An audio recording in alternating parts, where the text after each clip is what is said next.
Muy buenas tardes, Iglesia Bíblica Bautista de Altos Pisos. Estamos gozosos de estar una vez más en la casa del Señor aprendiendo de lo que es el estudio a través de la Biblia. Como un pequeño repaso, que cada semana me gusta hacer un pequeño repaso para analizar lo que ya hemos estudiado y hacia qué dirección estamos yendo. Me gustaría recalcar algunos de los puntos principales acerca de este maravilloso libro que conocemos como la Biblia. Entonces, en el Antiguo Testamento, como lo habíamos mencionado en el pasado, se divide en prácticamente 5 categorías. Tenemos lo que es el Pentateuco, que son los libros de la ley, desde Génesis hasta Deuteronomio, cuyos personajes principales serían Adán, obviamente, en la creación, Abraham, las promesas que Dios dio para lo que iba a ser el pueblo de Dios y todas las grandes promesas que vemos a través de la palabra, Isaac, Jacob, lo que son los patriarcas, entrando a los 12 hijos de Jacob o Israel, quienes son las 12 tribus del pueblo de Dios del Antiguo Testamento. Y ahí después todo eso conlleva el libro de Éxodo, Moisés, la salida de Egipto, pasando por el desierto, los 40 años y lo indispensable que es la entrega del tabernáculo, ya una carpa gigantesca donde estaba la presencia de Dios y otorgaba el conocimiento de Dios y su presencia y su interacción, y luego lo que es el tema de la ley, ya las leyes que Dios nos entregó. Eso entonces sería el Pentateuco, o como los judíos conocían como el Torá. Luego tenemos el segmento histórico, y ahí eso empieza desde Josué, la conquista a través de los reyes y todo ese periodo largo, hasta llegar a los últimos 3 durante el tiempo de los persas, que sería Nehemías, Esther y Esdras. Ya Esdras, Nehemías, Esther en ese orden. Y ya vimos todo el ambiente histórico, de lo cual nos va a estar entregando el contexto para los libros que son poéticos o de sabiduría que hemos estado viendo hasta ahora, que son desde Job, que ya vimos, Salmos, Proverbios y el día de hoy Eclesiastés. Y las próximas 2 categorías grandes van a ser los profetas mayores, ya que son 5 libros, 4 profetas, que son Isaías, Jeremías, Ezequiel y Daniel, ya, y Lamentaciones va a ser la segunda parte del libro de Jeremías, y luego lo que van a ser los 12 profetas menores. Y así vamos a poder cubrir todo lo que es el Antiguo Testamento. Hasta ahora ya hemos visto 20 diferentes grabaciones o 20 diferentes libros en 21 grabaciones, y estamos gozosos de avanzar a través de lo que va a ser este libro maravilloso de Eclesiastés. Entonces, ¿qué conocemos acerca del libro de Eclesiastés? Sabemos quién fue su autor, ¿ya? Dios es el autor de toda escritura, ya vemos eso en 1 Timoteo 3:16, pero no solamente vemos ese principio, disculpen, 2 Timoteo 3:16, sino además vemos en este libro maravilloso un principio, ya, a través de Salomón, y ahí yo tomo la postura que es Salomón el que está escribiendo esto y no otro descendiente de Salomón o algún otro predicador. Pero a través de este libro vemos una palabra que se va a reiterar 38 veces, que realmente es redundante o asombrosamente expresado en este libro, que es la palabra vanidad. El autor acá, el escritor, va a estar diciendo vanidad de vanidad, todo es vanidad. Entonces, esa palabra vanidad en el hebreo es la palabra Hebel. Y esta palabra Hebel tiene una connotación bien especial porque va más allá de lo que nosotros conocemos en nuestro mundo occidental, que habla acerca de una persona que sea tal vez superficial o que se fije más en lo externo o que se arregle mucho. Ya han escuchado de la revista Vanity Fair. Vanity Fair es la feria de la vanidad y está recalcando lo que es la parte estética y cómo atribuyen la estética a la palabra vanidad. Ahora, en el hebreo la palabra Hebel tiene la connotación de darnos propiedades similares a lo que sería el humo, la niebla, el humo y la niebla, ¿ya? ¿Y cuáles son estas propiedades? Porque estas propiedades del humo y de la niebla van a realmente alumbrar luz sobre poder entender a lo que se está refiriendo este autor, ¿ya? Entonces hay 3 principios acerca de la vanidad y acerca de lo que es la niebla que me gustaría en este momento recalcar. que sería número 1, la niebla es algo sin substancia, ¿ya? Y sin substancia ya no se puede agarrar, no se puede tocar, no se puede afirmar, nos da la connotación de algo que es vacío, algo que no nos va a llenar, algo que es superficial, algo que no es tangible, ¿ya? Entonces, en el ámbito de vacío, vamos a estar leyendo este texto y vamos a sacar algunos principios y aplicaciones de cómo esto cambia la manera en que el autor ve la vida. Además, lo que es de la niebla y humo es algo inalcanzable. ¿Y a qué me refiero por inalcanzable? Si uno trata de ir a agarrarlo, no solamente sin sustancia para nosotros, que no nos va a satisfacer, sino uno puede estar tratando de perseguir tras el viento y nunca agarrarlo, nunca pillarlo, nunca poder alcanzarlo. Y parte de lo que va a ser vanidad de vanidades es que hay cosas en la vida que jamás se van a poder lograr y son inalcanzables. Y tratar de afanarse por lograr aquello va a producir una gran frustración, y de eso va a ser parte de los primeros 4 capítulos del libro de Eclesiastés. Además, en la connotación de nieblina o niebla o humo, si uno está dentro de un ámbito de nieblina, cuando mira hacia afuera o mira hacia su alrededor, si es que está cubierto por aquel humo, uno no va a poder ver claramente, va a estar en un ámbito de oscuridad, algo borroso, la ausencia de entendimiento, y parte de este libro va a ser tratar de vertir claridad en esta vida alocada que mucha gente está dando vueltas, vueltas y vueltas sin poder entender a qué dirección ir porque están perdidos. Entonces tienen una connotación de misterio, de paradojas, de cosas que aparentemente son contradicciones. Entonces, al decir vanidad, tengamos en mente sin sustancia, inalcanzable y misterioso, o que cubre el entendimiento. Entonces, esto me lleva a la estructura de este libro. Ya cuando uno lee este libro, uno puede sacar, o mejor dicho, en mi opinión, yo dividiría este libro en 3 partes. La primera parte va a tomar los capítulos 1 al 4 y van a ser 4 realidades que percibió por experiencia Salomón. 4 verdades acerca de esta vida que percibió Salomón. Y este es un punto sumamente de entender que hace diferente este libro, que la mayoría de las cosas que se van a estar mencionando acá van a ser verdades aprendidas por percepción del hombre.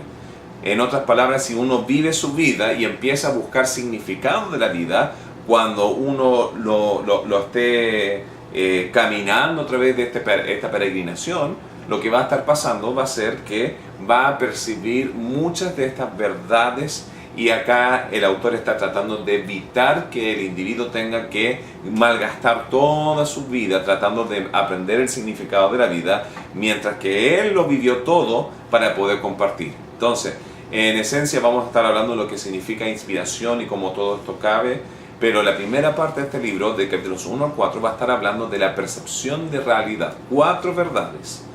Y estas 4 verdades nos van a empujar a tener una de 2 actitudes, ¿ya? Una de las actitudes va a ser el de frustración, ¿ya? Porque la vida tiene misterios, tiene cosas inalcanzables y tiene cosas vacías. Entonces va a haber un cierto nivel de frustración en estas búsquedas. Y la otra actitud, lo cual va a ser lo que va a estar tratando de enseñar el autor, va a ser una actitud de contentamiento dentro de toda la realidad en que se está viendo. Entonces esa es la primera parte del libro. La segunda parte del libro va a ser desde el capítulo 5 al 10.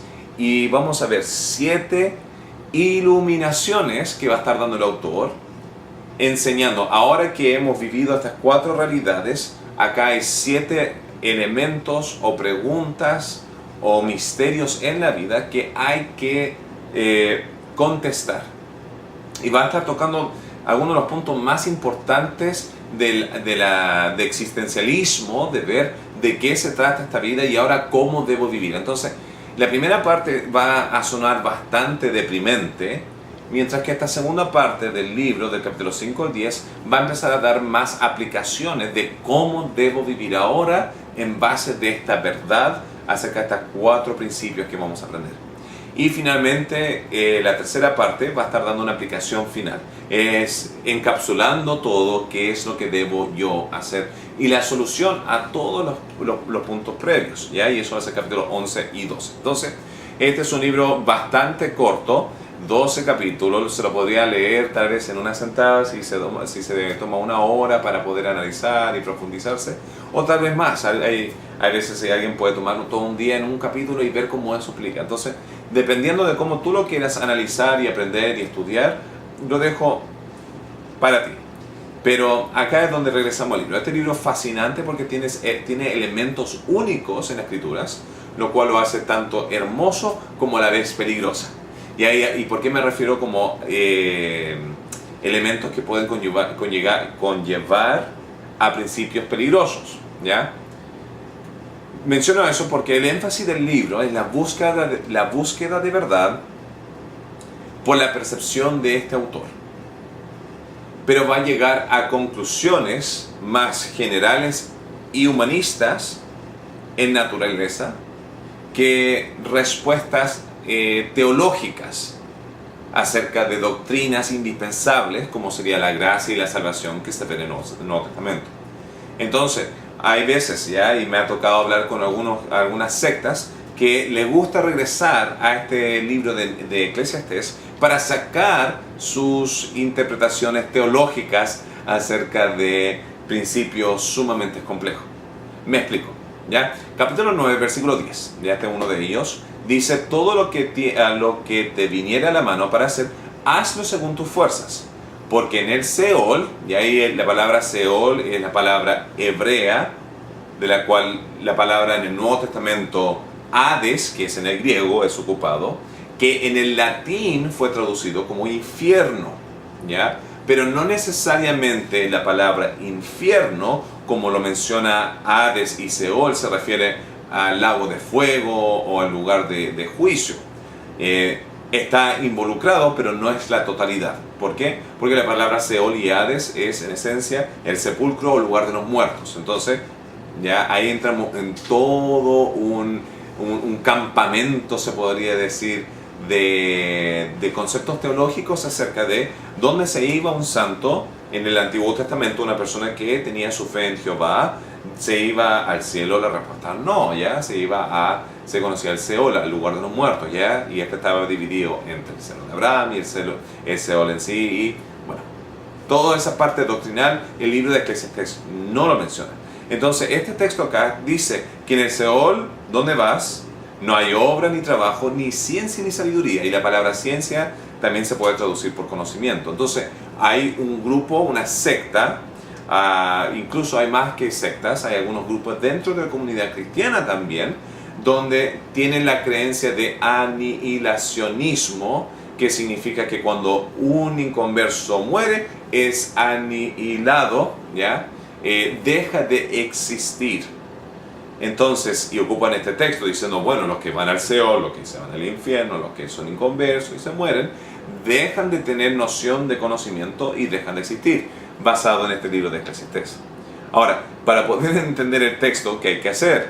Siempre ir al contexto, a la aplicación y a la intención. Entonces, el contexto acá no está hablando de el infierno, el lugar de los muertos, sino todo el texto está hablando de la importancia que es aprovechar esta vida antes que se acabe el tiempo y te mueras, porque ya cuando te mueras, a la percepción del hombre en lo que está viviendo, ya no hay nada más que se puede hacer. Aprovecha el tiempo ahora antes de morir. Y de eso se estaba enfocando Salomón acá. No estaba diciendo que la gente cuando muere va a dejar de pensar, sino está diciendo de la perspectiva del hombre. Ya no hay nada más que se puede hacer, no se puede aprender, no se puede crecer, ya están muertos. Y esa era la intención del texto.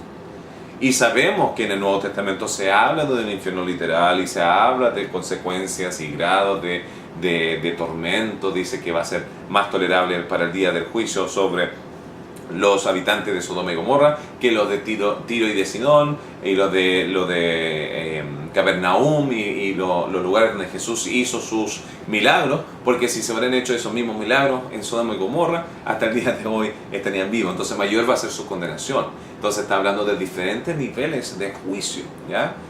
¿Está hablando de que uno va a dejar de existir más que el otro? No hace sentido. Entonces, acá, de nuevo, se tiene que entender la intencionalidad de este libro. Es Salomón viviendo su vida y compartiendo su experiencia de parte de la percepción del hombre. Ahora, esto no significa que la obra no es inspirada, sino lo contrario. Toda escritura es inspirada por Dios y tiene un propósito, ¿ya? Sea de redarguir, o de corregir, o de arreglar, o de instruir, o de enseñar, lo que sea, sino este libro tiene una gran verdad acerca de entendiendo qué es el propósito del hombre. Y ese lo va a estar haciendo tratando en su búsqueda y al final va a llegar a la conclusión de todo este libro. Entonces uno tiene que entender todo el libro para poder sacar sus aplicaciones correctas. Entonces, bueno, volvamos al libro. La primera parte, capítulos 1 al 4, nos va a dar 4 verdades percibidas, ¿ya? Entonces, la primera verdad percibida en capítulo 1 es: no importa cuánto intentes, no puedes cambiar el formato de este mundo o de esta vida.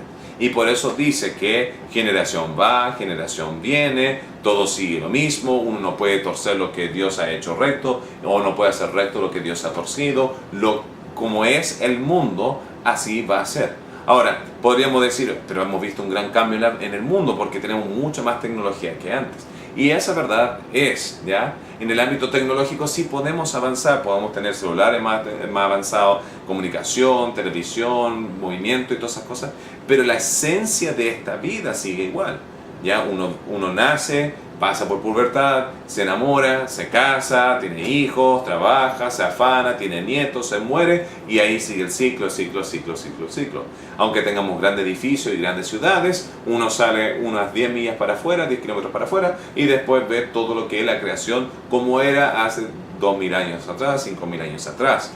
Entonces, a lo que se refiere es, no importa cuánto te afanes, no puedes cambiar cómo va a ser esta vida, cómo va a ser este mundo.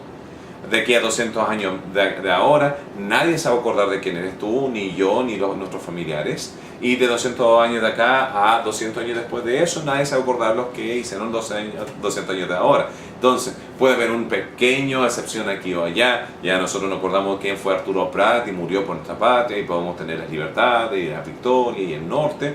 Pero había más de un hombre en ese barco. ¿Quién fue el resto? ¿Ya? Lo más probable es que la única persona que sepa tal la lista entera de los que estaban en el barco era Jorge, porque a Jorge le gusta la historia, pero más que eso, el resto de nosotros, ¿y qué? ¿Y qué pasó con ellos? ¿Y qué va a pasar con nosotros? ¿Ya? Entonces, en ese ámbito, el mundo sigue y nosotros no somos el centro del universo. Y ese siendo el caso, no debemos afanarnos de tratar de cambiar el mundo en cosas que no lo vamos a poder cambiar. Entonces, la vanidad aquí expresada es lo inalcanzable que es cambiar el mundo. Entonces hablamos de la vanidad, en cierto modo es como persiguiendo tras el humo, y este primer capítulo habla acerca de que no importa cuánto tú estés persiguiendo, corriendo, tratando de cambiar la realidad de este mundo, lo que Dios ha hecho, ha hecho. Vamos a seguir viviendo, vamos a seguir muriendo, vamos a seguir teniendo hijos, vamos a dejar de tener hijos. El mundo va a seguir, perseguir, vamos a sentirnos agotados. Entonces el autor está diciendo, ese es el misterio, ese es el afán, ese es el cansamiento de ese primer principio. Capítulo 2 luego comienza o continúa con lo que es la búsqueda de satisfacción en la vida. Y acá lo va a tratar de hacer, tratando de tener más y más y más y más. Pensando, si es que ahora tengo vacío en mi vida, si añado las cosas que tengo, me van a remover esos vacíos. Entonces, ¿cómo lo va a hacer? Dice en capítulo 2, lo va a perseguir tras el alcohol que diga, los placeres del alcohol, los placeres de las mujeres, los siervos, los edificios, la entretención, el conocimiento, la educación. Pero todo eso conlleva todavía a vanidad, a este vapor, donde no importa cuánto me llene de ello, voy a seguir sintiéndome vacío. Entonces acá está hablando de lo vacío, que es buscando satisfacción en las cosas temporales, las cosas terrenales. Entonces, número 1, no puedes cambiar el mundo. Número 2, no te puedes encontrar satisfacción que va a perdurar en placeres. Luego capítulo 3 y 4 va a dar esa tercera noción. Y la tercera noción de vanidad es el ámbito de misterio, donde está dentro de la niebla y no puede ver lejos y todo se ve tan confuso. Y acá capítulo 3 y 4 va a tener esa connotación, ¿ya? No va a ser claro. Hay cosas que no vamos a entender. Entonces, ¿cómo deberíamos vivir si ese es el caso? Entonces, capítulo 3 continúa. La vida constantemente cambia. Y dice, hay tiempo para reír, hay tiempo para llorar. Hay tiempo para abrazar, hay tiempo para abstenerse de abrazar. Hay tiempo para paz, hay tiempo para guerra. La vida cambia y cambia. Entonces, si va cambiando, no te quedes en el pasado, ¿ya? En capítulo 7, versículo 10, dice que el pasado, no digas que el pasado era mejor. No hay nada bueno diciendo, es que antes era mejor, antes era mejor, antes era mejor. No vivan el pasado. Si el mundo cambia, porque el mundo va a cambiar, va a haber momentos donde tú vas a percibir gozo y vas a percibir tristeza y todo esto sinfín de sentimientos y emociones y experiencias y realidades. No te quedes atascado en el pasado. No digas, es que antes era mejor, antes era mejor. Y al mismo tiempo, como va cambiando, no te afanes en tratar de cambiar en la situación que está, porque muchas veces no lo vas a poder cambiar. Si tienes a alguien que muere en tu familia, llora esa experiencia. No trates de ocultarlo, no trates de vivir esa utopía, porque no lo vamos a vivir en esta vida. Y esa es parte de este misterio donde todo cambia y no sabemos ya lo que va a dar la próxima vuelta de la esquina, lo que va a darnos el futuro, lo que va a pasar de aquí a 5 años, 10 años. Puede ser desde que pierdas a un familiar querido puede tener una oferta de trabajo que te cambie completamente la vida. Puede ser una vivencia en tu caminar espiritual donde realmente te haga mucho más ferviente, o tal vez te va a frustrar con algo y tal vez te opaque. Entonces, cada etapa de la vida va a llegar y ese misterio de lo que va a venir por delante nos puede afligir porque quedamos en esta nube. Entonces, ¿qué es la clave de esta verdad? La clave de esta verdad es tener una actitud de complacencia y disfrutar cada etapa de la vida o vivir cada etapa de la vida, ¿ya? Capítulo 4, ya también es un gran misterio. Habla de las injusticias y las desigualdades en la vida, desde aquellos que están siendo afligidos y están en las manos de sus opresores, a los elementos de que dos son mejores de uno. Y esa parte de dos mejores de uno, yo siempre lo he escuchado en el ámbito de matrimonio, es que teniendo una esposa mucho mejor que uno, porque no va a estar solo, y es bien romántico esa parte. Pero cuando uno ve el contexto, lo que está diciendo es, hay personas que han vivido toda su vida y han ganado todo y no tienen hijos y se mueren solos. ¿Y qué pasó con lo que tienen? Mejor tener dos personas, ¿ya? Padre e hijo. Alguien con quien dejar las cosas que tú tienes, ¿ya? Puedes interpretarlo como quieras. No es una batalla dogmática en este punto. Entonces, capítulo 3 y 4 expresan la idea de lo misterioso que es la vida, en por qué ocurren las cosas, y en qué dirección irán el día de mañana. Entonces, ¿cómo podemos aplicar estos 4 capítulos en esta esfera de lo que es vanidad, este misterio, esto que nos satisface y lo que es inalcanzable? Bueno, la realidad es que podemos tener una de dos actitudes. Podemos estar frustrados de no alcanzar lo inalcanzable. Podemos estar frustrados de seguir tratando de llenarnos en cosas que no nos van a satisfacer. O podemos sentirnos frustrados de no entender por qué ocurren las cosas como ocurren. O la actitud número 2 es entender de que sigue existiendo un Dios que está en control, aun cuando yo no lo puedo ver, no lo puedo entender, no lo puedo comprender de por qué ocurren las cosas como ocurren. Y el libro va a culminar con esta gran verdad de que Dios está en control. Entonces, considera a Dios. Y ese es el punto más importante de este libro. No hay valor, satisfacción o propósito en la vida si es que no existe Dios. Entonces no nos tenemos que afligir, no nos tenemos que angustiar, sino tenemos que contentarnos en cada etapa de nuestras vidas y realmente soltar ese control, decir, ya, Dios, en ti voy a confiar. No hace sentido, me frustra, es inalcanzable, no satisface, pero Dios, en ti voy a confiar. Entonces ese es el primer segmento de este libro de Eclesiastés. Luego avanza al segundo segmento del capítulo 5 de 10. Donde el autor va a estar iluminándonos con 7 verdades dentro del misterio de esta gran niebla que estamos viviendo. Acá el autor va a estar diciendo, ahora que viví estas 4 verdades, esto es como debemos poner en práctica nuestra vida. Según lo que yo he visto, estas son 7 verdades que son indispensables dentro de esta incertidumbre o vanidad o jebel que es esta vida. Entonces, capítulo 5 nos va a dar la primera verdad, y es la verdad acerca de considerar el peso que es Dios. Y acá vemos en el ámbito religioso. Y acá dice, en pocas palabras, capítulo 5, versículo 1 al 8, de darle el peso que corresponda a Dios. No hagas promesas a Dios que no vas a cumplir, y cumple rápidamente promesas a Dios que ya has hecho. Mejor es no prometer que prometer y no cumplir. Y acá, en el ámbito donde podríamos sentirnos más culpables, es cuando tenemos un problema. Vamos a orar a Dios: Dios, si tú me arreglas este problema, te prometo, ¿ya? Ten cuidado de eso. Además, tenemos el peligro, ¿ya? En algunos círculos dentro del cristianismo, donde se manipula personas a través de emociones y emocionalismo, donde uno realmente empuja emocionalmente a una acción, donde la gente puede hacer un compromiso, pero luego se sienten con las manos amarradas cuando la emoción después ya acabó.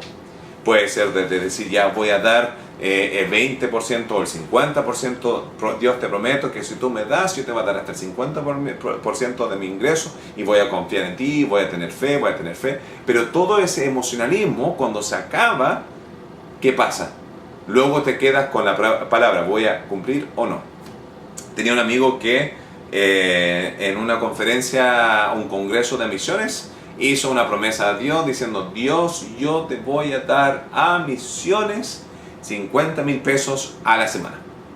Y eso era 200,000 pesos al mes. Ahora, el único problema era que este joven no tenía trabajo. Entonces, estuvo en ese sentimiento emocional, de movimiento: ya Dios, yo te prometo, pero no según lo que tenía, sino según lo que no tenía. Y luego tuvo que romper esa promesa porque no le llegaban las finanzas, y finalmente quedó frustrado por haberle hecho una promesa a Dios sin haberla podido cumplir. Entonces, ¿qué fue el problema? Emocionalismo. Ahora, entonces acá el autor está diciendo: no seas descuidado con las cosas que prometes a Dios, sino cúmplelas, ¿ya? Dentro de este misterio de la vida, no le faltes el respeto a Dios, no te olvides de él, no le faltes el respeto, no seas negligente según la manera en que sea tu interacción con Dios.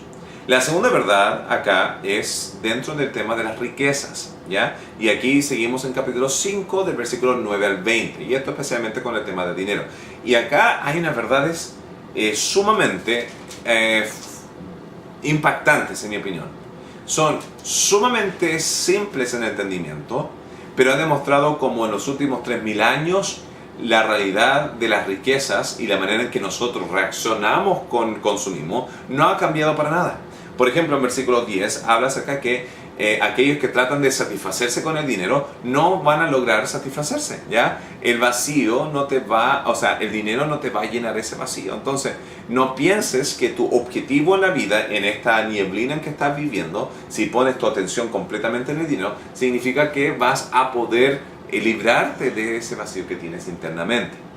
Versículo 11, después dice: aquello otra verdad, cuando aumentas el dinero, adivina qué, aumentarás puse los zánganos en mi apunte, pero es un poquito fuerte, pero va a aumentar la cantidad de gente que se te va a pegar tratando de gastar lo que tú has ganado. Y es como todos están persiguiendo dinero, y alguien ve que alguien tiene, toda la muchedumbre se acerca para allá. Entonces acá está diciendo: abre los ojos, evita los problemas. Si tú piensas que el dinero te va a traer satisfacción, también te va a traer muchos dolores de cabeza, ¿ya? Versículo 14 después dice: cuando tú entregues toda tu riqueza a tus hijos, ellos también ni siquiera lo aprecien y lo van a malgastar. Y todo ese esfuerzo que tú te dedicaste toda tu vida lo vas a dejar con tus hijos o con alguien más, quien va a venir y la va a desperfilar. Entonces está diciendo: ten cuidado de poner toda tu atención en este hambre de dinero. La verdad más grande es: no te puedes llevar nada de dinero en la eternidad. Y eso lo vemos en versículo 15, ¿ya? Entonces, en 5:15 dice: sí, como salió del vientre de su madre desnudo, así vuelve yéndose tal como vino, y nada tiene de su trabajo para llevar en su mano. Entonces, en los tiempos antiguos teníamos los faraones que tenían las pirámides o las grandes tumbas, y lo llenaban de todas sus grandes riquezas. Porque cuando llegaba la resurrección de ellos, se iban a llevar todo eso con ellos. Pero la realidad es, las momias siguen ahí, los sarcófagos siguen ahí, el dinero fue robado por los ladrones y quedaron con las manos vacías. ¿Por qué? De la manera que vinimos de nuevo, así también nos vamos a ir. Entonces, ahí está dando una claridad de no malgastar tu tiempo y energía en solamente dinero, ¿ya? Y esto, versículos 18 y 19 dice, no te afanes con lo que no tienes. Ten el balance de disfrutar de lo que has trabajado. Y eso va unido con la tercera verdad, que es la verdad acerca del afán. Y ese es capítulo 6, versículo 1 al 12, que es el capítulo completo del capítulo 16, del 6. ¿Ya? Casi el mismo principio que el previo, pero acá vemos lo que dice Salomón en su frustración. Dice, hay un mal que he visto, versículo 1, debajo del cielo y muy común entre los hombres, el del hombre a quien Dios da riquezas y bienes y honras, y nada le falta de todo lo que su alma desea, pero Dios no le da facultad de disfrutarlo de ello, sino que lo disfrutan los extraños. Esto es vanidad y mal doloroso. ¿Y a qué se refiere esto? Es el afán ya de tener más y más y más y no poder disfrutar lo que ya tienen. ¿Pero por qué no lo disfrutan? Ahora el texto no lo dice, no te explica el por qué. Pero en muchos casos el día de hoy puede ser por un imbalance de una actitud donde quiero más y más y más y más y más. Ya podríamos tomar los casos de los grandes magnates en Chile y alrededor del mundo, donde tal vez tienen grandes terrenos, grandes cantidades, grandes sumas de dinero, pero en vez de disfrutar lo que ya han adquirido, siguen con quiero un poco más, quiero un poco más, quiero un poco más, un poco más, un poco más, un poco más. Viven toda su vida durmiendo en la oficina, trabajando en la oficina, ya tal vez 2 días del año o una semana al año van a disfrutarlo y después regresan a trabajar. ¿Y quiénes son los que disfrutan ese terreno? Nadie. Tiene cuidadores que no lo pueden disfrutar porque lo están trabajando y él está lejos porque está trabajando y ese terreno queda sin ningún tipo de uso. Entonces ese mal del afán de querer más, más, más, más, más es una adicción por lo inalcanzable, demostrando de nuevo este ámbito de la vanidad, este vacío o esta búsqueda de alcanzar algo que no se pueda agarrar. Y eso es ese hambre de afán, ¿ya? El cuarto tema, ya dentro de la iluminación que está dando Salomón acá, es la importancia de la búsqueda de sabiduría. Entonces, primera parte, ya, dale peso a Dios, ten cuidado del dinero, ten cuidado del afán, esas cosas no te van a satisfacer. Pone tu atención ahora en esta cuarta verdad, que es en la búsqueda de sabiduría. Sabiduría, de nuevo, es equivalente a claridad, ¿ya? Entonces, es mejor que la buena reputación, dice el versículo 1, ¿ya? O sea, la importancia de la buena reputación es sabiduría.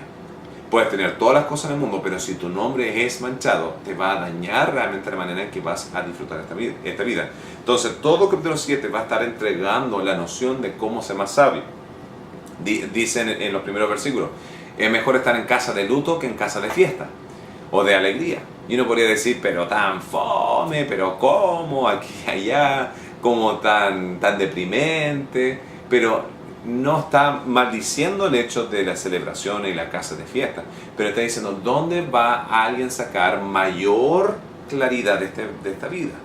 Aquellos que se dan cuenta y van al funeral y ven, mira, este hombre no alcanzó mucho porque se vivió por los placeres, o mira, o estuvo lleno, él impactó muchas vidas, mira, tiene un poquito más de satisfacción, mira, la vida es corta, ¿qué voy a hacer con mi vida? Entonces, todo ese ámbito de abrir los ojos a lo que es el final de nuestra vida va a poder encaminarnos a ser más sabios en cada decisión de nuestra vida, para estar invirtiendo las cosas que son de mayor peso y de mayor beneficio, que basarse en las cosas que son más insignificantes y meniales.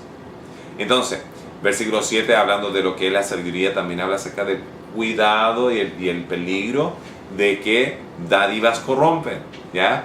Regalos, si te dan un regalo en el trabajo, si alguien acá te está tratando de ganar un favor, mientras más te dan, ten cuidado porque te puede corromper en tu sabiduría. También versículo 10 dice, no vivas para el pasado. Versículo 16, ¿ya? Dice, no seas demasiado justo, ¿ya? ¿A qué se refiere esto? ¿Habla acerca de que debemos hacer mal? No, ya leamos ese versículo 16, ¿ya? Este podría ser uno de esos textos controversiales. No seas demasiado justo, ni seas sabio con exceso, ¿por qué habrás de destruirte? ¿Ya? No hagas mucho mal, ni seas insensato, porque habrás de morir antes de tu tiempo. Entonces, acá es un contraste de demasiado justo y demasiado malo. ¿Ya? No está hablando de yin-yang ni ser mediocre. Pero lo que está hablando acá es, no busques problemas por ser demasiado justo. Y acá me voy a explicar. Deja a Dios ser Dios. Si hay una persona que está mal estacionado en tu cuadra y a ti no te afecta y no afecta a nadie más, pero podría tener una multa porque rompió la ley, no seas la persona que llama a la policía, llama a los carabineros para que lleguen y le den la multa y te ven a ti. ¿Por qué? Porque después te habrás hecho un enemigo por algo que a ti ni siquiera te incumbía. ¿Ya? Y de la misma manera acá está diciendo, no te metas en peleas ajenas, no seas sobre justo. ¿Ya? Y eso es uno de los problemas que mucha gente que es autojustificada y cree en su propia exaltación, va por todo el mundo juzgando, mira, tú estás mal, tú estás mal, tú estás mal, tú estás mal, tú estás mal, y yo me exalto. Ten cuidado de ese tipo de actitud. ¿Por qué? Porque te vas a destruir tarde o temprano. Te vas a meter en una pelea que tal vez salgas para atrás. Y a eso está diciendo, en parte humano, si no te tienes que meter, si Dios no te manda a meterte en esto, deja a Dios ser Dios y tú concéntrate en tu vida. No seas el salvador de la humanidad, sino simplemente sé sabio. ¿Ya? La quinta verdad habla acerca, en capítulo 8, de la importancia de obedecer y la importancia de ser justo. ¿Ya? Entonces, vimos lo que era sabiduría y ahora hablamos de lo que es integridad. Vivir como corresponde. ¿Ya? Acá voy a leer algunos versículos que encuentro sumamente interesantes acerca de la naturaleza del hombre, donde el hombre tiene una tendencia de ser injusto y malo. Y acá el autor lo está diciendo, yo lo he visto, tenemos esa tendencia.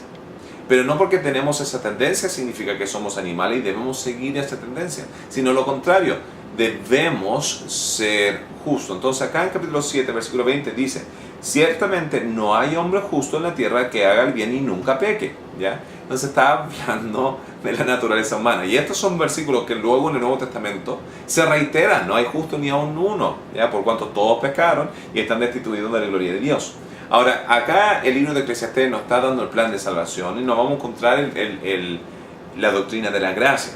Pero acá están dando nociones acerca de la percepción del hombre. El hombre tiene la tendencia hacia el mal, no hay ninguno perfecto. Luego, versículo 29 del capítulo 7 dice así, he aquí solamente esto he hallado, que Dios hizo el hombre recto, pero ellos buscaron muchas perversiones. ¿Ya? Entonces, no le podemos echar la culpa a Dios. Dios nos hizo recto, pero en nuestra concupiscencia, en nuestra naturaleza, en nuestro libre albedrío que Dios nos ha dado, hemos ido en la dirección de crear muchas perversiones. Luego en capítulo 8, versículo 11 dice, por cuanto no se ejecuta luego sentencia sobre la mala obra, el corazón de los hijos de los hombres está en ellos dispuesto para hacer, ¿qué cosa? El mal. Entonces tenemos esta tendencia de hacer mal. Pero acá en capítulo 8 dice la importancia de buscar hacer lo que es justo. ¿Por qué? ¿Ya? Porque el versículo 5 dice que tarde o temprano vamos a experimentarlo. Bueno, dice, el que guarda el mandamiento no experimentará mal y el corazón del sabio discerne el tiempo de y los juicios. Y versículo 12 me encanta. Versículo 12 me encanta. 8:12 dice así. Aunque el pecador haga mal 100 veces y prolongue su día, con todo, yo también sé que les irá bien a los que a Dios temen, los que temen ante su presencia. Ahora, esta es una observación general, no está diciendo que en cada caso van a haber algunas excepciones, ¿ya?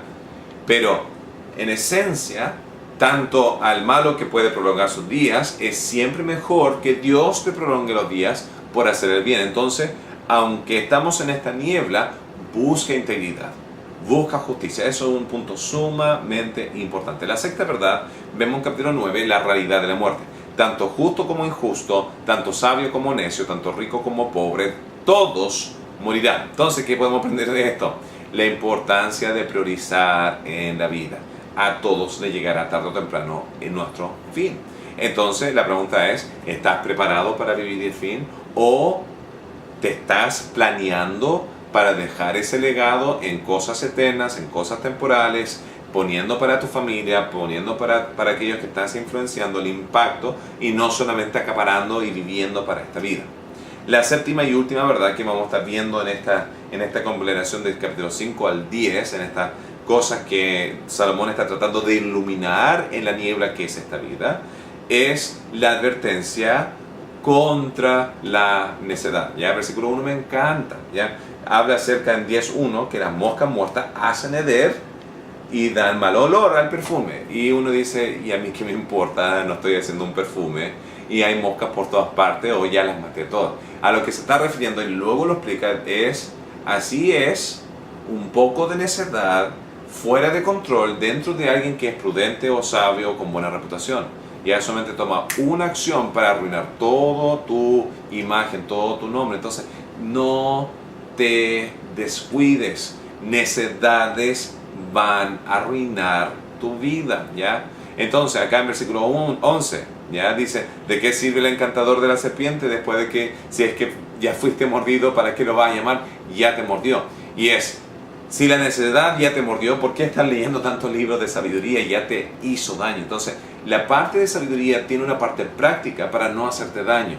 Entonces, necedad, ten cuidado de la necedad, porque tomando malas decisiones te van a conllevar a malas consecuencias, ¿ya?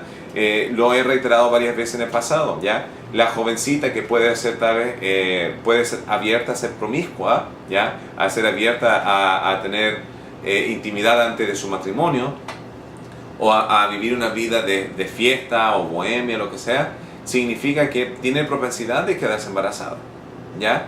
Y una vez embarazada y tenga el hijo, no estoy diciendo que el hijo es una maldición, una mala consecuencia o el fin de su mundo, pero le va a cambiar 100% su vida, ¿ya? Y Dios habla en contra de tener intimidad ante el matrimonio, lo llama pecado, ¿ya? Nada bueno va a salir de ello. Entonces, acá uno puede decir, eso era para los tiempos antiguos, no sean necios, no sean anticuados, no sean fome, no sean... Ya. Pero la cosa es que la razón por qué fueron escritas estas cosas es porque la vida la han vivido muchas personas y ellos han visto las consecuencias, ¿ya? Una jovencita de 17, 18, 19 años como madre, ¿ya?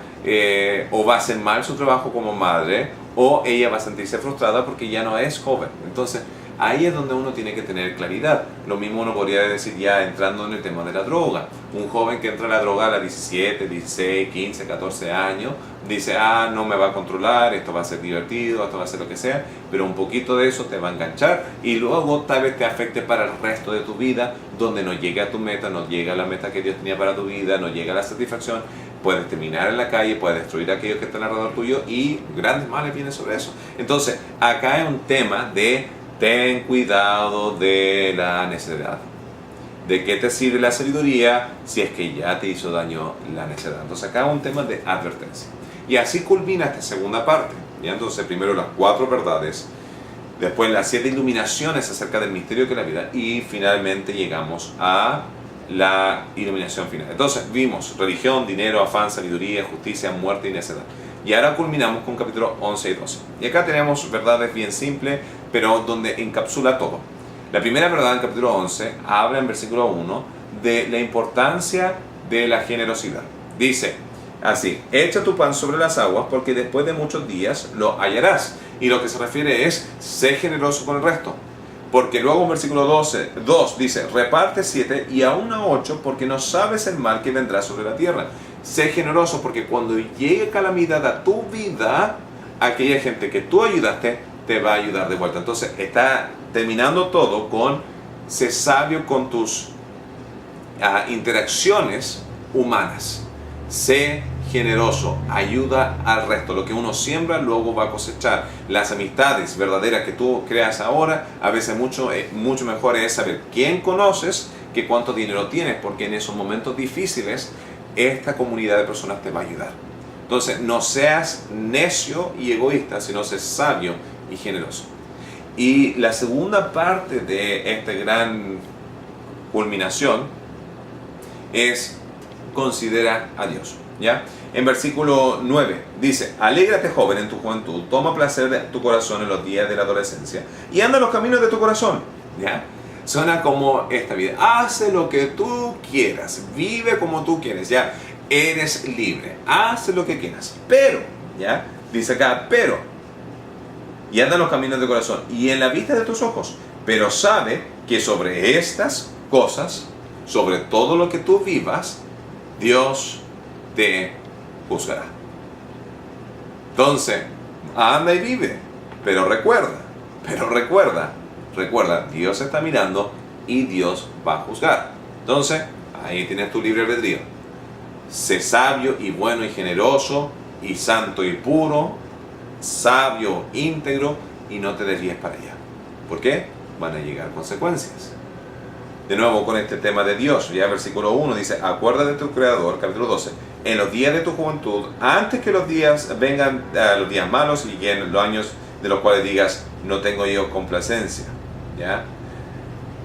Diciendo lo siguiente, recuerda a Dios tempranamente en tu vida, antes de echarla a perder, antes de que vengan las consecuencias.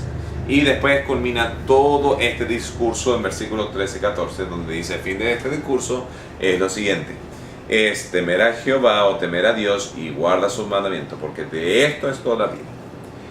Y luego dice, toda obra será expuesto en público. Pero esa última parte acerca de contemplar a Dios es, no te olvides que vivir es vivir solamente cuando consideras la realidad de Dios. Y eso significa, temer a Dios es un respeto de saber que Él manda, Él está en control y Él va a lidiar y Él va a juzgar, pero además de eso, obedece. No solamente tengas temor, sino ahora aplica estas verdades. Y de eso se trata el libro de Eclesiastés. Que el Señor le bendiga en este maravilloso miércoles, último servicio del mes de junio. Ya entramos en julio y la próxima semana.